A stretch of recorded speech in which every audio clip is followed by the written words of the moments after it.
வணக்கம். உங்களோட வாழ்க்கையில ஒரே ஒரு விஷயத்தை மட்டும் தெளிவா புரிஞ்சுக்கோங்க. அவசியமில்லாத ஒரு இடத்துல அதிகமா தயவு செஞ்சு பேசாதீங்க.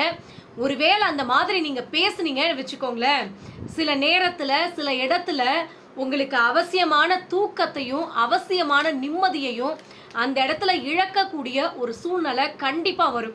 முடிஞ்ச வரைக்கும் வாயை கொஞ்சம் கண்ட்ரோலா வச்சுக்கோங்க.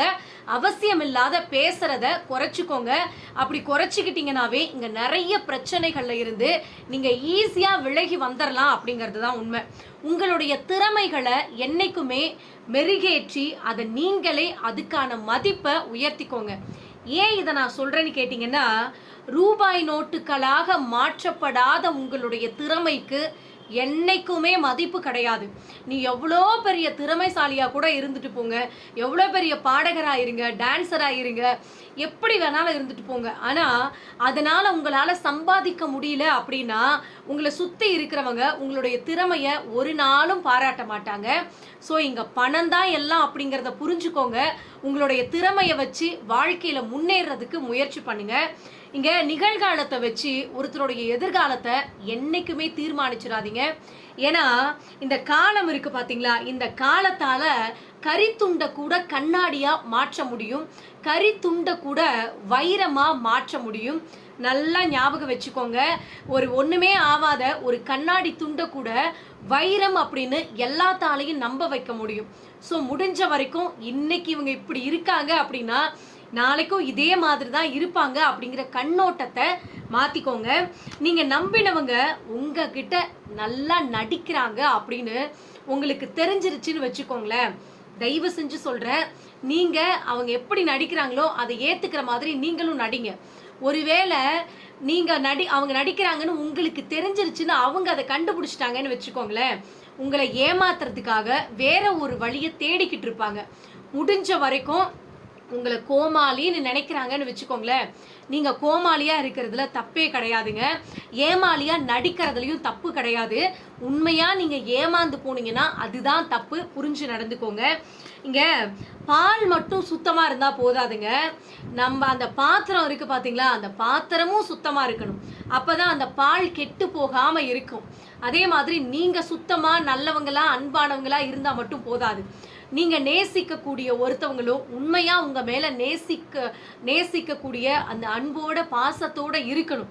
அப்படி இல்லைன்னு வச்சுக்கோங்களேன், உங்களுடைய உறவுகள் உங்களுடைய வாழ்க்கையே கெட்டு போயிடும் அப்படிங்கிறது தான் நிதர்சனமான உண்மை. இங்க உங்ககிட்ட ஒருத்தர் இன்னும் கொஞ்ச நேரம் உங்ககிட்ட பேசட்டுமா அப்படின்னு ஒருத்தவங்க ஏக்கத்தோட கேட்குறாங்க அப்படின்னா அது பொழுதுபோக்குக்காக ஒரு நாளும் கிடையாதுங்க. அது உண்மையான அன்பினுடைய தேவையா தான் இருக்கும். ஸோ அவங்கள என்னைக்குமே நீங்க ஏமாத்தாதீங்க. கொஞ்ச நேரம் பேசட்டுமா அப்படின்னு அந்த வார்த்தையில 1000 வழிகள் இருக்கும். கொஞ்ச நேரம் உங்ககிட்ட மனசு விட்டு பேசினா மனசுல இருக்கிற அத்தனை பாரமும் குறைஞ்சிரும் அப்படிங்கிற நம்பிக்கையில தான் இந்த வார்த்தையை கேட்குறாங்க. இப்படி யாராவது ஒரு உறவு உங்ககிட்ட கேட்குறாங்க அப்படின்னா தயவு செஞ்சு அவாய்ட் பண்ணாதீங்க. அவங்களுக்காக ஒரு 10 நிமிஷம் நீங்க எக்ஸ்ட்ரா செலவு பண்றதுனால ஒன்றும் நம்ம குறைஞ்சிட மாட்டோம். அதனால அவங்களுக்கு நிம்மதி வருது அப்படின்னா சந்தோஷமா உங்க வாழ்க்கையில அடுத்தவங்களுக்கு ஒரு நல்லது பண்ண திருப்தியோட அவங்க கிட்ட 4 வார்த்தை பேசுங்க. இங்க அவங்க நமக்கானவங்க கிடையாது அப்படின்னு நம்பி ஏமாந்தது எல்லாம் போதுங்க. அந்த என்னைக்குமே நகல் அப்படின்னு தெரிஞ்சதுக்கு அப்புறம் அவங்க நகைத்தால் என்ன நடிச்சா என்ன அப்படின்னு விட்டுட்டு வந்துருங்க. ஏன்னா ஒரு இடத்துல அவங்க நமக்கானவங்க கிடையாது அப்படிங்கிற அந்த ஒரிஜினாலிட்டியை நம்ம தெரிஞ்சுக்கிட்டதுக்கு அப்புறம் தயவு செஞ்சு சொல்றேன், நீ நடிச்சு அந்த இடத்துல பிரயோஜனமே கிடையாது. அவங்க உங்ககிட்ட எப்பயுமே நடிச்சுக்கிட்டே தான் இருப்பாங்க. நீ சிரிச்சா என்ன சிரிக்கல்னா என்ன அப்படின்னு சொல்லிட்டு நீங்க சிரிச்சுக்கிட்டே அந்த இடத்த விட்டு கடந்து வந்துருங்க. அதுதான் உங்களுக்கு நல்லது. தன்னுடைய தவறுகளை மூடி மறைச்சுக்கிட்டு அடுத்தவன் பண்ற தப்பை மட்டும் குத்தி காமிச்சுட்டு அதை மட்டும் சொல்லி காமிச்சுட்டே இருக்கக்கூடிய மனுஷங்க அவன் உண்மையாவே மனுஷனே கிடையாதுங்க. மனுஷ உருவத்துல வாழக்கூடிய ஒரு மிருகம் அப்படின்னு தான் சொல்லணும். இப்படிப்பட்ட மனுஷங்களை என்ன சொல்றதுனே தெரியலங்க. இப்படியும் மனுஷங்க இருந்துட்டு தான் இருக்காங்க. தான் பண்ற தப்புக்கு மட்டும் பெரிய வழக்கறிஞர் மாதிரி வாதாடிக்கிட்டே இருப்பாங்க. ஆனா அடுத்தவன் பண்ண தப்புக்கு மட்டும் அப்படியே நீதிபதி மாதிரி, நீதி தேவதை மாதிரி உட்கார்ந்துக்கிட்டு இது நீ இப்படி பண்ணிருக்கூடாது, அப்படி பண்ணிருக்கூடாதுன்னு 1008 அட்வைஸ் பண்ணிக்கிட்டே இருப்பாங்க. ஸோ அப்படிப்பட்ட மனுஷங்களை கடந்து வந்துருங்க, அதுதான் உங்களுக்கு நல்லது. கடந்து வந்துருங்க, கண்டுக்காம வந்துருங்க, அதுதான் உங்களுக்கு நல்லது. நம்மளோட சப்ஸ்கிரைபர் ஒருத்தவங்க கமெண்ட் பண்ணியிருந்தாங்க, ஐயோ கடவுளே, என் புருஷன் என்னை விட்டுட்டு போயிட்டாரு, என் வாழ்க்கையே போச்சு அப்படின்னு அந்த ஐயோ ஐயோன்னு 4 தடவை எழுதி அந்த ஒரு மாதிரி கண்ணீர் வர மாதிரி ஒரு சிம்பிள் போட்டு அவங்க இந்த மாதிரி டைப் பண்ணி அனுப்பிச்சிருந்தாங்க. எனக்கு படிக்கிறப்பவே ரொம்ப கஷ்டமா இருந்துச்சு. பெண்கள் இந்த அளவுக்கு முட்டாள்தனமா இருக்கிறாங்கன்னு நினைக்கிறப்ப கஷ்டமா இருக்கு. உங்களுடைய கணவன் உங்களை விட்டுட்டு போனது உங்களால தாங்கிக்க முடியாத வழியா இருக்கலாம். ஆனா உங்க வாழ்க்கையே முடிஞ்சு போச்சு அப்படின்னு தயவு செஞ்சு சொல்லாதீங்க. உங்க வாழ்க்கை இதுக்கு மேலதான் ஆரம்பிக்குது அப்படின்னு சந்தோஷமா தைரியமா இருங்க. மனுஷனோட வாழ்க்கை இன்னைக்கு இருக்குது, நாளைக்கு கிடையாதுங்க. உங்க கணவர் அப்படியே சந்தோஷமா வாழ்ந்துருவாரு அப்படின்னா சத்தியமா கிடையாது அப்படின்னு தான் நான் சொல்லுவேன். இப்படி உண்மையான அன்பா இருக்கக்கூடிய உங்களை விட்டுட்டு போய் அவர் வேற ஒரு பொண்ணு கூட நிம்மதியா சந்தோஷமா கடைசி வரைக்கும் கண்டிப்பா இருக்க முடியாது. ஆனா நீங்க உங்க வாழ்க்கையில நிம்மதியா சந்தோஷமா இருக்கலாம் அப்படின்னு தான் நான் சொல்றேன். எந்த ஒரு கணவன் உங்களை விட்டுட்டு போனாரோ அவர் ஏண்டா இவளை விட்டுட்டு போகணும்னு நினைக்கிற அளவுக்கு வாழ்க்கையில நீங்க முன்னேறி காட்டணும். அந்த ஒரு பெண் மட்டும் நான் சொல்ல கிடையாதுங்க. வாழ்க்கையில நிறைய பெண்கள் இதே கஷ்டத்தை அனுபவிச்சுட்டு இருக்காங்க. அவங்க எல்லாத்துக்கும் ஏதாவது ஒரு விதத்துல அவங்க கஷ்டத்தை அனுபவிச்சுட்டு தான் இருக்காங்க. அவங்களுக்கு எல்லாத்துக்கும் நான் ஒரே ஒரு பாயிண்ட் ஆஃப் வியூ மட்டும் சொல்றேங்க. தயவு செஞ்சு பெண்கள் படிச்ச படிப்பை வீணாக்கிடாதீங்க.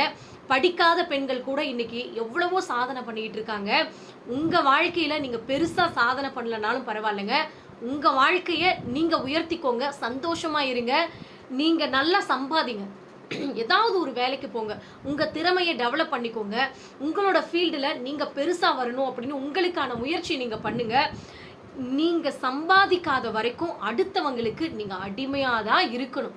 தயவு செஞ்சு சொல்றேன், பெண்கள் எல்லாருக்கும் மனசுல இருக்கிற ஒரு எப்படி சொல்றது, ஒரு தங்கச்சியா நினைச்சுக்கோங்க, ஒரு அக்காவா நினைச்சுக்கோங்க, ஒரு மகளா நினைச்சுக்கோங்க, யாரா வேணாலும் என்ன நினைச்சுக்கோங்க. உங்க எல்லாருக்குமான ஒரு அனுபவபூர்வமான உண்மையை உங்ககிட்ட சொல்லணும் அப்படின்னா, காசு இல்லை அப்படின்னா இங்க யாருமே உங்களை மதிக்க மாட்டாங்க. தயவு செஞ்சு சம்பாதிங்க.